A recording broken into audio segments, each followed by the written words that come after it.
So first of all, thanks for joining us. You're welcome.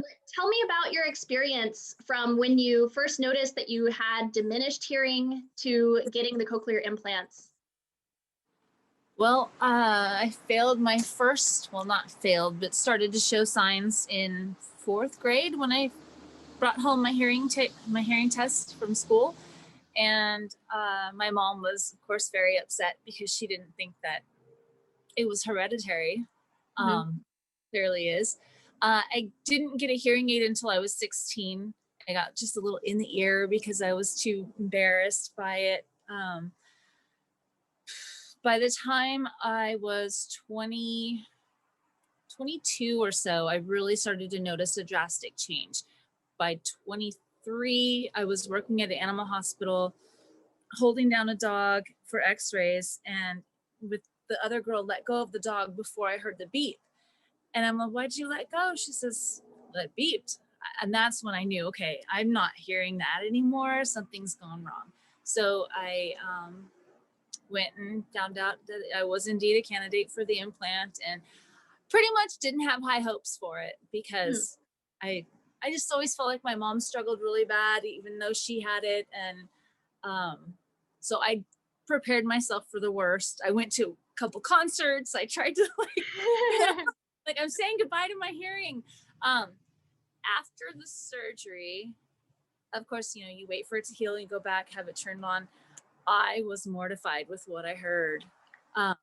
Yeah, Really?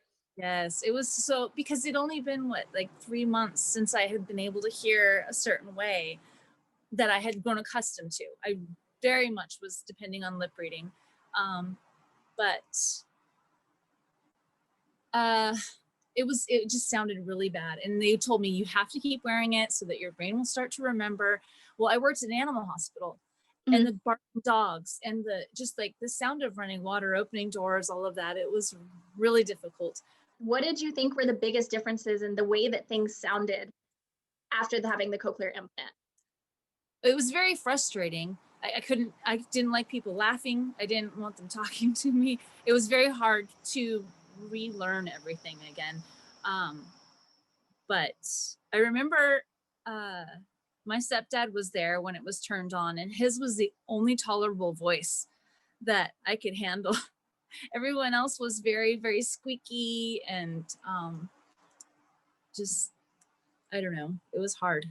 But now I consider myself, I honestly don't even really think about the fact that I can't hear that much unless now that everyone wears masks, the lip reading has become extremely hard. I realize that I do depend on it, even though I don't always have to see a mouth. I know that I just do better that way. I think you were talking about things that sounded different, and you said that your stepdad's voice was the only one that you could really tolerate. Why do you think that was? Was it because it was lower than everybody else's, maybe? Or pitch, yes. Yeah. The look was so much easier for me that whole time, and before my implant, and then as soon as it was turned on, I felt like that was easier.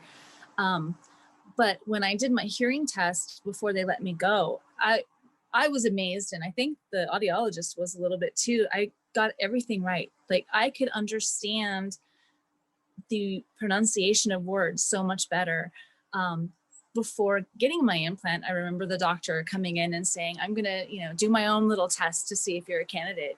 And he asked me to start repeating words like bat, cat. Of course, I was able to say them, but then he took a file and put it in front of his face. I could not understand anything. I just started crying. And yeah, the fact that I did so well inside that booth really surprised me and made me want to continue to try and just tough through it. Like I said, I was already expecting the worst. Like, I thought I was never going to enjoy music, nothing ever again.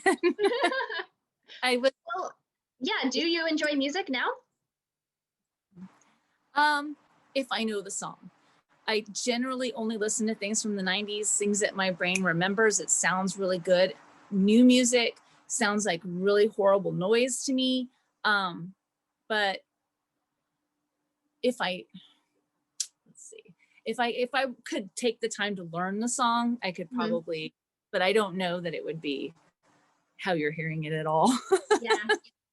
I don't mind. I feel like I'm fortunate because I can carry on conversations. I can hear, I can listen to music I like. I don't care to learn anything new anyways.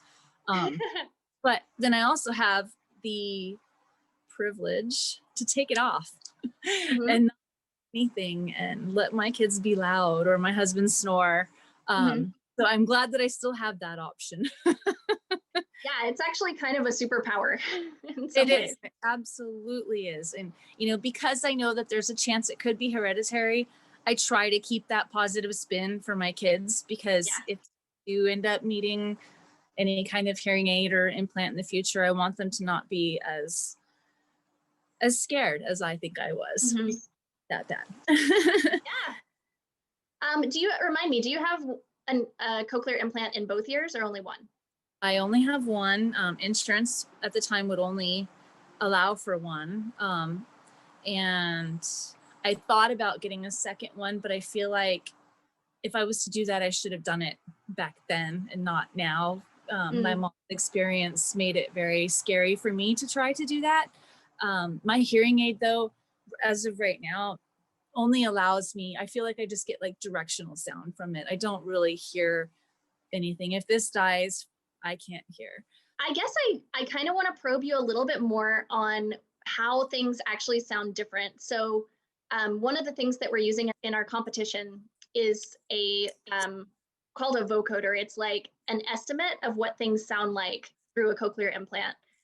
And when we hear, like when I hear sounds that have been put through that filter, they sound very robotic. And I wonder if that's similar to your, like if you were to think back on what things used to sound like and then what they sounded like as soon as you got your cochlear implant, was it more robotic, or how would you describe it? Well, I used to describe it as listening to Charlie Brown's teachers speak. You know, Okay. it was very robotic and hard to understand if it was just in the background. But if I was paying attention to that person, I could really understand what they were saying a whole lot better. I may have hated the way they sounded, but I was understanding it, and it was amazing. So those voices sound more like voices now? Oh yeah, no, everyone sounds the way I remember them sounding, and people I meet, they sound, you know, they sound probably the way they sound to other people, I think. So So your brain just had to get used to it. yes, yes. And it really didn't take that long. I feel like it was, you know, maybe a month. But then I got a new processor, and I feel like the sound was different for a while. Like it sounded even crisper than we got it back in 2014. So yeah, I don't know. I know the technology is definitely getting better because it can hear better. And I love the Bluetooth feature on the Apple. That's really nice. So I can listen to music. Everyone's like, how are you hearing music? Because I don't have earbuds in. And that was always a problem. I hated not having the opportunity to put earbuds in. But well, I hope that somebody from the companies, the cochlear implant companies, watch this and feel good about themselves for having put in that feature for you. Oh yes, I am so much. Because you know, it gets me, I would be jealous, you know, going to the gym and everyone's got earbuds in listening to music, and I had zero motivation to go, because if I was going to listen to music, everyone was going to have to listen to it with me, or I wear the big bulky headphones, and I didn't want to do that either. Tell me about some of the tougher situations with a cochlear implant that you face. Well, for me, it's just being around water all these years. I avoided, you know, going swimming with my kids, or I tried doing the water park, but you know, I didn't want to ruin it. So I would just put it in a bag and leave it while I'm at the water park. But I felt like everything's so quiet and so much is going on around me. I was worried that, you know, one of my kids it just didn't feel safe. And now I just got a waterproof sleeve that goes over my implant, and that has been a total game changer. Can't hear quite as well, it's a little bit muffled, but to just be able to hear your child yell mom is huge, you know, and you feel safer being out there. Absolutely. So, yeah. Do you have trouble in crowded situations? Oh yes, I try to avoid. I'm very introverted, extremely introverted. That's why this kind of thing is hard for me. Thank you for being here. I do definitely avoid large crowds. I prefer, you know, no more than like 3 people, because if it's a large crowd, everyone's seems to be talking at once. There's a lot of laughter, and by the time you figure out who said something, it's already said and done, and you don't want to always ask for everyone to repeat themselves, and you just kind of get stuck in your own head a lot of Mhm. time. Mhm. So I just avoid that because it just depresses me, and I don't need that. Most people that I'm close to know me well enough to say, hey, let's go over here and chat, you Yeah. know, 'cause no, I'm not catching anything that's being said. And I'm probably introverted anyways, without, even if I had hearing like yours, I probably would be this way, but it doesn't help, you know. Yeah, for sure. I just feel really blessed and fortunate that it's worked as well as it has for me. I know others may not have the same experiences, but I don't feel like anything sounds different. I don't feel like I'm missing anything. I just have Mhm. to accept that there's certain situations that I'm not going to do well in, and I'm okay with that. But I'm incredibly thankful to people who, like you, are trying so hard to improve and make our lives better, even though you don't even have that to deal with yourself. I really, really appreciate that because life would be a lot harder right now if I didn't have this implant.